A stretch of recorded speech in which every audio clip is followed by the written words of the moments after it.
Eh bien, bienvenue dans notre formation express de ce matin sur, les agents IA pour les RH. Donc je suis Raphaël Berriot, directeur commercial de Proformation. Nous allons donc passer, 30 minutes ensemble.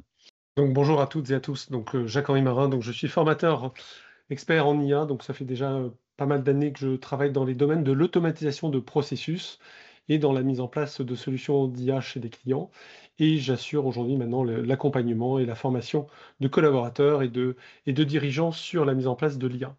Donc aujourd'hui, les agents IA, qu'est-ce que vous allez apprendre à l'issue de cette session qui se veut extrêmement pragmatique? Ce qui est le plus important à mes yeux, c'est que vous puissiez d'ores et déjà, à l'issue de cette session, être capable de créer votre premier agent IA directement dans votre environnement. Donc, qu'est-ce que vous allez apprendre? Comment caractériser un agent IA par rapport à l'IA générative? Deuxième étape, comment créer un agent déclaratif avec Copilot? Donc, on va travailler dans un environnement plutôt Microsoft. On verra qu'il y a d'autres environnements que ceux de Microsoft, mais en l'occurrence aujourd'hui, ce sera celui de Microsoft que je vais utiliser. Vous allez apprendre comment connecter cet agent à vos documents, comment vous allez le déployer facilement dans votre équipe et surtout nos recommandations pour bien démarrer et s'assurer du plein succès des agents IA que vous allez mettre en place pour vous, pour votre équipe, pour votre service, voire pour l'entreprise. Le point principal, c'est ce qui nous pilote en fait tous les jours, c'est le temps que je vais pouvoir gagner et comment aujourd'hui je vais réduire le temps de mes activités redondantes, tout le travail que je fais au quotidien pour répondre systématiquement aux mêmes questions quand il y a un nouvel arrivant, comment je forme les nouveaux arrivants sur les nouveaux outils ou sur les outils internes de l'entreprise, comment je recherche des informations dans la documentation RH, est-ce que les documentations sont à jour, est-ce que j'ai bien les bonnes dernières versions, comment je gère les demandes répétitives des collaborateurs, comment je prépare des réponses personnalisées mais qui sont similaires. Bref, vous avez, j'en suis certain, pas mal d'idées et pas mal d'activités que vous souhaiteriez pouvoir automatiser et permettre effectivement de vous libérer du temps. Et ce temps-là, vous allez pouvoir gagner 30-50%. C'est ce qu'on constate aujourd'hui chez toutes les personnes qui ont mis en place des agents IA. Aujourd'hui, comment on fait? Première question, vous allez me dire l'IA générative. Donc, je ne vais pas vous expliquer ce que c'est que l'IA générative. Elle existe et elle a été commercialisée par ChatGPT depuis 2022. Elle s'est très très vite déployée à travers le monde.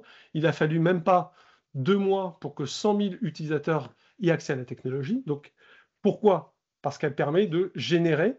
Vous pouvez générer du contenu, vous pouvez créer des documents, vous pouvez lui demander d'analyser des documents, vous pouvez lui demander effectivement d'innover en cherchant des idées quand vous manquez pertinemment d'idées. Donc, vous allez pouvoir générer quelque chose, du contenu. Sauf que, à un moment donné, ce contenu-là, idéalement, déjà, est-ce qu'il est sécurisé? Est-ce qu'il connaît tout mon contexte? Est-ce qu'il connaît les spécificités de mon entreprise? Est-ce qu'il est au courant qu'il y a un plan de carrière qui a été construit avec l'entreprise? Est-ce qu'il est au courant des dernières avancées avec les instances dirigeantes, etc., etc.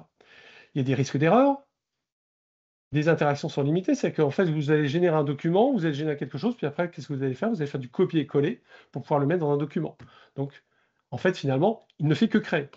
Et donc, ce qui arrive aujourd'hui et ce qui est en train de se généraliser, c'est l'étape d'après, ce sont les agents IA. Les agents IA, c'est quoi?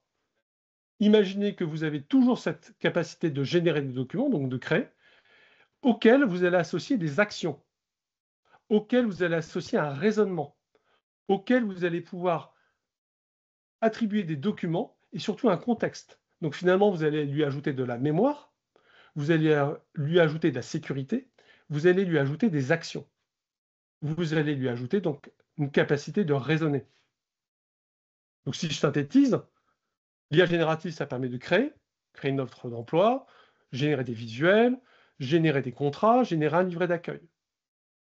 Ce que l'on va faire avec des agents IA, une fois que j'ai généré mes documents, c'est que je vais pouvoir lui donner des règles de fonctionnement, je vais pouvoir lui attribuer des actions, je vais pouvoir réaliser des process de bout en bout, aller jusqu'à l'automatisation complète d'un processus par exemple, de sélection de candidats, d'assignation de l'offre d'emploi avec le bon profil, pour arriver à faire du coaching de nouveaux arrivants. Donc ça, ce sont des choses qui sont aujourd'hui très facilement accessibles. Alors, comment sont-elles accessibles? Pour rentrer dans le concret. Aujourd'hui, vous connaissez ChatGPT, on a cité.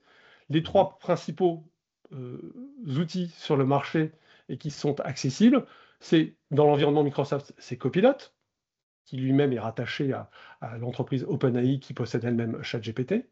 Et vous avez Claude aussi, qui est un grand fournisseur de la société Anthropic. L'avantage de Copilot, puisque vous êtes dans un environnement Microsoft, c'est que Microsoft vous assure, par essence même, confidentialité au niveau des salaires, au niveau des informations personnelles, etc. etc. Donc c'est véritablement les informations les plus souvent et probablement les plus importantes, où, avec les salaires, etc., qui doivent être absolument préservées et surtout ne pas être mis à disposition dans ChatGPT, par exemple. Alors, vous allez peut-être commencer à travailler sur Copilot pour générer et faire ce qu'on appelle de l'IA génératif. Maintenant, pour créer des agents IA, en fait, chez Microsoft, ce dont on va parler, je vais basculer immédiatement sur une démonstration et je vais vous présenter cela. 3 façons de faire. Aujourd'hui, soit vous le faites à partir de SharePoint, donc vous pouvez créer un agent à partir de SharePoint. Deuxième solution, à partir de Copilot. Et troisième solution, à partir de Copilot Studio. Quelles sont les différences? La première SharePoint, le premier exercice, c'est d'avoir un agent qui va être capable de comprendre votre base documentaire. C'est le premier élément. Si vous voulez générer et créer un agent IA, il faut que les données qui sont utilisées soient sécurisées, soient propres, soient correctes, soient classées.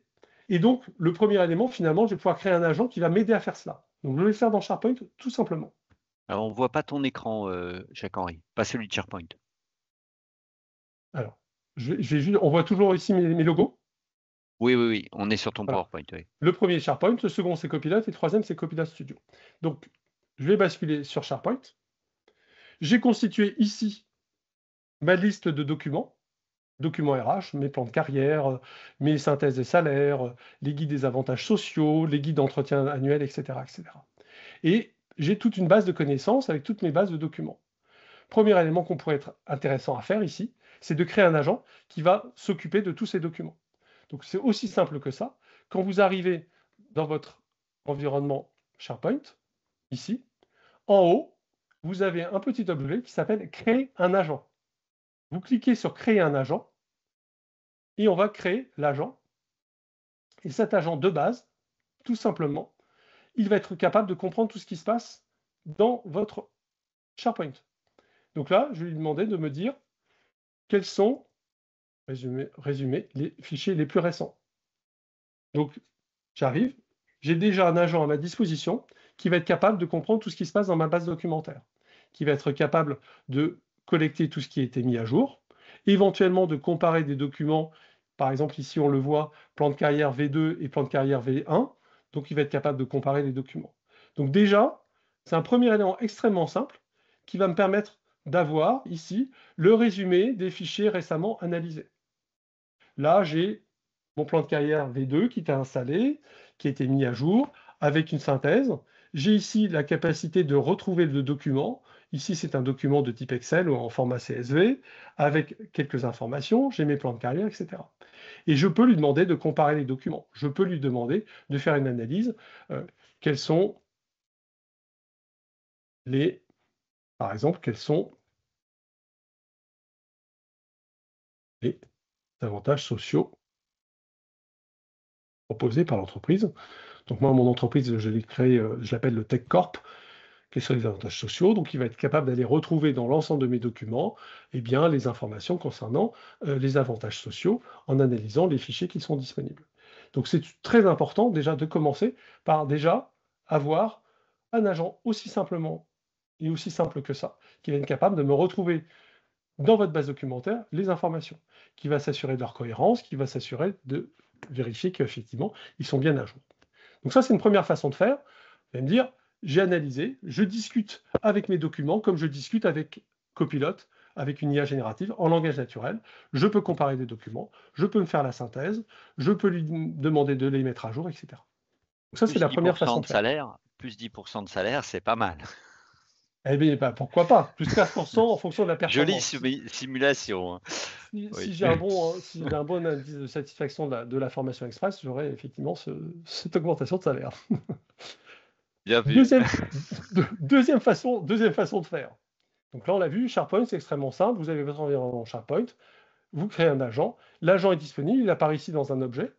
Et à tout moment, vous pouvez aller voir l'agent, le modifier. Vous allez sur le modifier. Et dans modifier, vous allez pouvoir rajouter éventuellement des sources d'informations et lui demander un certain comportement. Ce que vous avez vu s'afficher, c'est-à-dire les 3 pavés qui sont ici, ce qu'on appelle des rubriques, résumer les documents, en savoir plus, comment pouvoir m'aider. Ça, ce sont des choses que vous pouvez, ce qu'on appelle des invites de démarrage, vous pouvez les modifier ou les ajouter. Okay, voilà, donc ça, c'est extrêmement simple. Donc jusque-là, permet au moins de documenter et d'avoir un agent qui documente et qui s'assure, en fait, du premier problème qu'on a en général, c'est la gestion de ces documents. Deuxième étape, je me retrouve dans Copilot. Copilot classique, vous chattez habituellement, vous avez votre interface qui est sur la gauche, vous avez votre chat et vous discutez avec tout ce que vous avez l'habitude de faire, demander des informations, etc. Et vous avez, si votre administrateur système Copilot vous a donné les autorisations, vous avez ici en bas quelque chose qui s'appelle tous les agents ou créer un agent. Alors j'ai cliqué Oui, sur tous les agents. j'insiste sur ce point, Jacques-Henri. Oui, Effectivement, je constate, hein, que parmi vous, parmi nos clients en tout cas, certains n'ont pas, Copilot Studio, mais souvent il suffit de demander l'autorisation à votre administrateur IT, hein, tout simplement. Et certaines entreprises, un grand groupe français ont, à ma connaissance, l'autorisation et Copilot Studio, disponible. exactement. Donc à partir du moment où on vous donne l'autorisation, ou en tout cas l'administrateur système vous a donné l'autorisation, vous allez avoir en bas de votre page Microsoft 365 Copilot 2 liens, tous les agents ou créer un assistant. Tous les agents, ce sont les agents qui existent déjà, qui sont soit fournis par Microsoft, donc ce sont des squelettes d'agents qui sont génériques, que vous allez pouvoir personnaliser, soit ce sont des agents qui ont été faits par vos collègues, auxquels vous pouvez avoir accès. Donc moi, je m'étais déjà préparé un petit agent qui s'occupe d'accueillir, par exemple, les nouveaux arrivants. Donc, je clique sur cet agent, il m'a été conçu, et ici, j'ai déjà mes rubriques. J'ai déjà des rubriques préconçues. Donc, on va voir comment on les crée, ces rubriques, juste après. Par exemple, ici, j'ai une rubrique « Quelles sont les étapes à suivre pour finaliser mon dossier d'arrivée ?» Donc, imaginez que vous soyez un nouveau collaborateur, que Raphaël vient d'arriver chez Proformation, ce qui n'est pas le cas parce que ça fait déjà longtemps qu'il y travaille, mais on lui met à sa disposition « Accueil nouveau collaborateur », il va pouvoir poser toutes les questions, à la fois sur la partie administrative, les avantages sociaux, l'organisation d'entreprise, etc. Et pour lui faciliter l'utilisation de l'agent, on lui met des rubriques déjà préétablies. Donc, quelles sont les étapes que Raphaël devra suivre pour finaliser son dossier d'arrivée? Il clique sur la rubrique en question et l'agent va chercher les informations, toujours dans ma fameuse base documentaire que j'ai préalablement mise à jour forcément. Et donc, une fois qu'il aura sélectionné les différentes étapes pour finaliser le dossier d'arrivée, celles-ci seront affichées selon la performance du système puisqu'il est en train d'y travailler. Oui, ça c'est normal, ça met toujours un petit peu de temps. N'hésitez pas à poser vos questions dans le chat en attendant, hein, on essaiera d'y répondre, à la fin. Absolument. Maintenant puisqu'on a le temps. Voilà. Ah. Voilà. Donc voilà, donc ce que l'on va faire ici, on va retrouver mon fameux agent et là, je peux demander les étapes à suivre. Voilà. Donc je souhaite une checklist. Voilà, faisons la checklist. Voilà. Puis, premier exemple. Donc, ce que je vous propose maintenant, c'est de regarder comment on va créer un agent. Donc là, j'ai tous les agents à ma disposition, on les a vus, on peut les sélectionner, des agents de recherche, de recrutement, etc. Donc là, ce que l'on va faire, c'est qu'on va créer un agent. Pour créer un agent, 2 solutions. On va le faire soit en mode conversationnel, soit en le configurant directement. Comme on est débutant, on va y aller en mode conversationnel. j'ai envie de créer ce fameux agent qui va accueillir mes nouveaux arrivants. Donc, qu'est-ce que je vais lui donner? Je vais lui demander de crée-moi, j'ai déjà mon petit texte, crée-moi un agent RH qui aide les nouveaux collaborateurs. Il doit répondre aux questions suivantes: procédures administratives, les avantages sociaux, l'organisation de l'entreprise, les outils et accès informatique. Le ton doit être professionnel mais chaleureux. Le public, nouveaux arrivants. Je clique sur mon petit avion qui est ici et il va générer de lui-même un agent avec les différents éléments. Voilà. Donc de lui-même, sans avoir rien fait d'autre, il a déjà créé les rubriques, il a créé un sous-titre pour ce nouvel agent, et là il va me demander quel nom veux-tu lui donner. Donc il me propose accueil RH, on va dire OK. Et oui, donc l'agent va s'appeler donc accueil RH. Les rubriques sont déjà faites, voilà. Donc tout va bien. On va le créer. On crée en cliquant sur le petit bouton en haut à droite, créer, qui était en bleu. Il va créer l'assistant. Même. Donc on peut imaginer la création. Donc une fois qu'il a lancé ça, qu'est-ce qu'il vous propose? Il vous propose trois choses. Soit de garder l'assistant que pour vous, donc c'est ce qu'il vous propose ici, soit éventuellement, si vous êtes OK pour ça, de le partager soit avec les personnes de votre équipe, soit avec toute l'organisation. Donc il suffit simplement ici de préciser les personnes de l'équipe avec qui vous voulez partager cet agent, soit pour toute l'entreprise. Donc pour l'instant, on va le garder que pour nous. Donc on va continuer comme ça. Et on va utiliser cet agent. Sauf que pour l'instant, je ne lui ai rien donné comme information. Je lui ai juste dit, prépare-moi un agent pour répondre à mes questions de nouvel arrivant. Ce qu'il va falloir faire maintenant, c'est qu'il va falloir lui ajouter des informations. Il va falloir lui rajouter des informations qui concernent toute la base documentaire. Donc la base La data. documentaire, toutes les données que l'on a vues tout à l'heure dans le SharePoint. Donc qu'est-ce que je fais? Je lui en donne ici quelques-unes, voilà. Et à partir de là, il va les intégrer dans l'agent. Et à partir de là, je vais donc pouvoir lui poser des questions. Quel est l'organigramme, par exemple, de l'entreprise?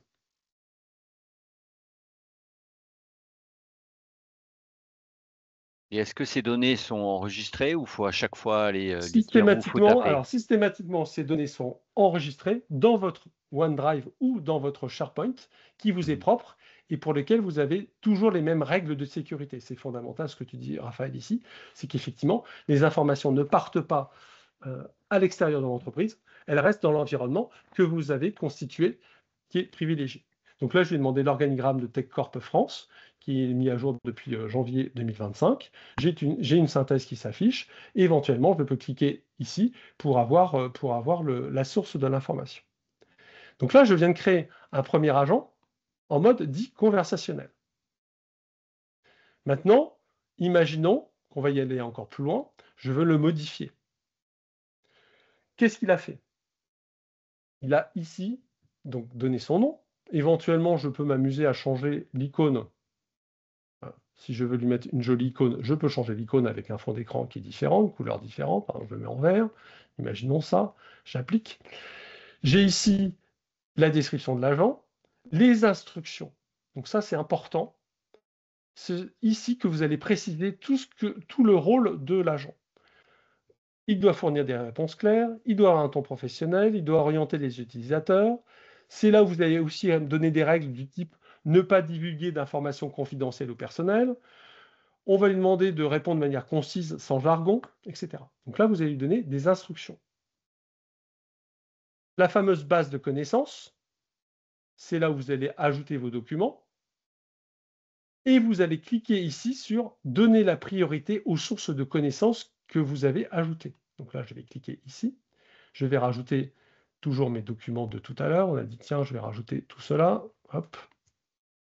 Voilà. Il les a. Et ensuite, on a nos fameuses rubriques qui ont été préconçues. À tout moment, je peux ajouter une rubrique. Je peux ajouter une rubrique, par exemple, ici, organigramme. Et donc, ici, automatiquement, j'ai une rubrique qui s'est créée automatiquement pour l'utilisateur. Je mets à jour mon agent. À nouveau, je peux partager, pas partager. Et je peux donc accéder à cet agent. Et ici, toutes les rubriques qui s'affichent. Et à nouveau, je peux demander les avantages sociaux, l'organisation d'entreprise. Voilà, exactement. Et donc, je peux lui redemander l'organisation d'entreprise telle qu'on l'a demandé tout à l'heure. Cet agent est apparu ici sur la gauche pendant qu'il était en train de travailler. Cet agent est apparu sur la gauche. Et je peux ici l'épingler pour le mettre ici en priorité, ici, ou je peux à nouveau éventuellement le partager ou le modifier ou le désinstaller à l'envie. Donc si j'ai envie de le partager, je peux à nouveau le partager à quelqu'un d'autre dans l'équipe pour les utiliser. Et donc cet agent-là, il apparaîtra sur la personne dans tous les agents. Elle aura à sa disposition tous les agents qui seront affichés et qui seront accessibles. Je me suis amusé ici à créer, par exemple, un agent un petit peu plus complexe qui me permet de savoir et de connaître la fidélisation ou la fidélité des collaborateurs. Je vais juste faire cet exemple-là avant de terminer. C'est que cet agent-là, que fait-il? Que fais-tu? On va lui poser la question. On va aller un tout petit peu plus loin dans le... Voilà. Qu'est-ce que fait cet agent? C'est un assistant qui est spécialisé dans l'analyse de signaux faibles pour anticiper les risques de départ des collaborateurs. Donc, qu'est-ce que je vais faire? C'est que je vais lui donner un document dans lequel je vais aller... J'ai stocké ici les employés qui sont à risque. En fait, j'ai collecté des informations sur l'engagement des collaborateurs, etc. Et je vais lui demander quels sont les collaborateurs à risque. Là, je me suis constitué un agent qui va, sur la base d'enquêtes de satisfaction et d'engagement des collaborateurs de l'entreprise, va être capable de me donner une synthèse directe des gens qui sont à risque ou pas à risque. À partir de là, vous allez pouvoir me dire, tiens, quelles actions je vais mener?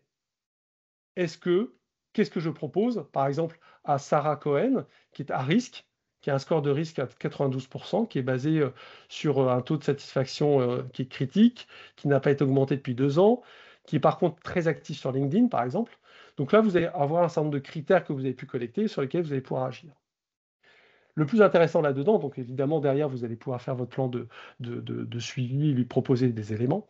Mais ce qui est intéressant là, et je terminerai par là, c'est que je vais juste vous montrer comment a été constitué et quelles instructions on a mis dans ce fameux agent de prédiction. Sans aucune connaissance informatique, vous lui dites et vous lui exprimez exactement ce que vous recherchez. Je vais réafficher ici. Tu es un analyste RH spécialisé dans la prédiction du turnover et la rétention des talents. Tu analyses les données comportementales pour détecter les signaux de départ. Vous allez donner la liste des indicateurs que vous voulez suivre, l'engagement, la performance, le comportement. Vous allez donner du scoring. Et pour chaque employé, vous lui demandez de scorer, de donner le top 3 et les règles éthiques à respecter. À partir du moment où vous avez défini ça, vous n'avez pas eu besoin de l'informatique pour faire un agent de prédiction de la fidélisation de vos collaborateurs. Ceci n'est qu'un exemple, et je terminerai par cette session-là. La troisième chose, c'est d'utiliser, pour aller encore plus loin, c'est d'enchaîner les traitements. C'est pour ça qu'il y a la troisième manière pour Microsoft, que propose Microsoft pour créer des agents. C'est avec un outil que l'on appelle Copilot Studio, qui permet de faire ce qu'on vient de faire avec un élément supplémentaire, c'est que vous pouvez lui associer des flux, c'est-à-dire lui associer des outils du type envoyer un mail, recevoir un mail, etc. Donc là, dans l'occurrence, j'ai le même exercice que celui qu'on a fait tout à l'heure, l'agent nouveau collaborateur. La seule différence, c'est que maintenant, je vais le lancer. Et en fait, qu'est-ce que je lui ai demandé? Je lui ai demandé d'aller lire un email qui provient, il est en cours, peux-tu répondre aux emails? Donc je lui ai demandé quoi? Je lui ai demandé de lire une demande d'un nouveau collaborateur. Au lieu de le faire avec son agent directement, il lui envoie un mail à TechCorp avec sa demande. Et en fait, ce qui va se passer, c'est que on va analyser sa demande, il va analyser les différents éléments et il va ensuite pouvoir renvoyer la réponse dans le mail. C'est ce que va permettre de faire Copilot Studio, c'est-à-dire faire des agents auxquels on va rajouter des outils et des flux. Donc on peut imaginer un flux qui va aller chercher des informations dans votre système SIRH, qui récupère des informations provenant de mails, qui les traite avec votre agent, qu'il soit de prédiction, qu'il soit d'analyse de nouveaux collaborateurs, et qui le renvoie ensuite par email. Impressionnant. Voilà, de manière extrêmement simple, je vais aller juste ici pour terminer. On a créé soit en mode conversation, donc vous ne connaissez rien et vous ne savez pas créer un agent, vous travaillez en mode conversation, vous créez l'agent et vous répondez aux questions pour qu'il se crée. C'est extrêmement simple, c'est basique. Vous faites des agents qui sont plutôt simples. Et en mode conception, là, vous réfléchissez un petit peu plus avec des instructions un petit peu plus détaillées, mais toujours sans avoir besoin de l'informatique en tant que telle, sans avoir besoin de coder. C'est simplement mettre en mots ce que vous avez envie d'obtenir comme résultat avec cette capacité de raisonnement. Donc, Super, génial. dernier point, je te laisse la parole, Raphaël, pour éventuellement conclure et répondre à des questions. Oui, on a des questions. Alors, Copilot a-t-il des fonctions du type N8N? Alors, pour être précis à ceux qui ne connaissent pas, N8N est un outil d'automatisation de processus. Et effectivement, N8N peut être comparé à Copilot Studio. Je dis bien Copilot Studio, c'est-à-dire l'outil le plus Hmm. complet que je vous ai montré. Ce n'est pas SharePoint, ce n'est pas Copilot, c'est vraiment Copilot Studio. Et oui, c'est comparable. Merci. Comment les salariés concernés là, par l'outil que tu as mis en place pour l'accueil, l'onboarding, donc comment les salariés concernés auront accès à cet agent? En fait, dès qu'ils vont arriver, on va leur donner un accès probablement, et donc on considère qu'on est dans un environnement Microsoft, donc ils vont avoir accès à Copilot. Et dans Copilot, je peux le remontrer, ils vont avoir ici l'agent à leur disposition, la liste des agents auxquels ils ont droit, en fonction de leur profil, en fonction de leur priorité et du service auquel ils appartiennent. Ils auront les agents déjà tout faits pour eux. Aussi simplement que ça. Merci beaucoup Jacques-Henri pour cette Merci à tous. belle présentation. Copilot Studio, donc un agent IA parmi d'autres, hein, effectivement. Mais c'est la force de Microsoft, hein, c'est quand même, il est intégré, il est C'est là, ça. il est déjà si vous avez Office 365, il suffit de demander à votre, ouais, Allez-y ouais. direct, regardez dans Copilot, vous allez avoir quelque chose qui s'appelle agent. Allez-y, faites votre agent. Là maintenant, cet après-midi, alors vous allez déjeuner quand même, hein, mais sinon vous faites votre agent et vous allez voir, c'est extrêmement simple. Et pour aller plus loin, effectivement, Copilot Studio pour vous former sur Copilot Studio, parce que franchement, c'est très riche et c'est très intéressant et c'est très accessible sans avoir besoin de coder. C'est ça le plus Alors, important. on a une dernière question de Sophie. Ouais. Licence Copilot ou MS Office 365, enfin MS 365 et Copilot payant ou gratuit pour les Ah accès? non, non, c'est payant, toujours, c'est Hmm. payant. En fait, il y a une extension de l'ordre de 20 à 25 euros de tête, hein, pour les gens qui ont Microsoft 365. Ça dépend de des licences que vous avez au niveau de votre Il organisation, en faut fait. demander à Ouais, votre administrateur ouais, IT, hein, parce ouais, que je sais qu'en plus, là, dans Copilot a été intégré gratuitement, je crois, c'est dans ça, Office 365 récemment. c'est ça. Mais quid de Copilot Studio? Je n'en sais rien. J'imagine ça reste payant cette partie-là, mais je ne sais pas. En tout Ils ont deux cas, modes, soit à l'achat de licence, soit à l'usage. Donc c'est ça, c'est là où ça s'est assoupli côté Microsoft. Donc pour hmm. répondre plus précisément, voyez avec votre administrateur et il vous mettra la solution ou la licence la plus adaptée à votre usage. Très bien, bah, merci à tous. Merci à tous.